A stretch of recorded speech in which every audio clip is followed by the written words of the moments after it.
আমি পূজা কর্মকার, বাঁকুড়া জেলার শুশুনিয়া গ্রামের বাসিন্দা। আমি একজন যোগব্যায়াম শিক্ষিকা। শুশুনিয়া পাহাড়ে এবং পাহাড়ের কোলে নিষিদ্ধ করা হোক প্লাস্টিক ও থার্মোকলের ব্যবহার। প্রশাসনের তরফ থেকে সচেতন করা হলেও মানুষের মধ্যে এখনও সচেতনতার অভাবে পড়ে থাকছে প্লাস্টিকের বোতল ও পলিথিন। আসুন এর মধ্যেই আমরা শুনে নিই এলাকার মানুষের কিছু বক্তব্য।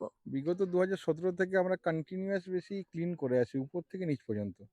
তো যতবারই যাই ততবারই দেখি সেইভাবেই পড়ে আছে। আমরা এক একবার 60 বস্তা 70 বস্তা পর্যন্ত মাল নামিয়েছি। আজকেও প্রায় আমরা 20 বস্তার মতো মাল নামালাম। তো শুশুনিয়ায় যেমন ছিল সেরকমই আছে। যতক্ষণ না পর্যন্ত এখানকার পর্যটকরা জানবে ততক্ষণ পর্যন্ত এটা পরিষ্কার হবে না। সচেতনের অভাব আছে এবং কিছু নিয়ম কানুনে চেঞ্জ করলে আমার মনে হয় এটা পরিষ্কার থাকবে।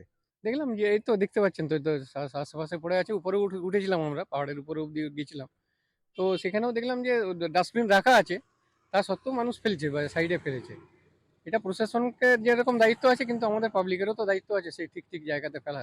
প্রশাসন কি জানাচ্ছে চলুন শুনে নিই। শুশুনিয়া গ্রাম পঞ্চায়েত এবং ছাতনা পঞ্চায়েত সমিতি, ব্লক প্রশাসন এবং জেলা প্রশাসন থেকে আমরা অনেক চেষ্টা করছি। রাস্তায় গাড়ি আটকেও বলছি যে আপনারা প্লাস্টিক নিয়ে শুশুনিয়া যাবেন না।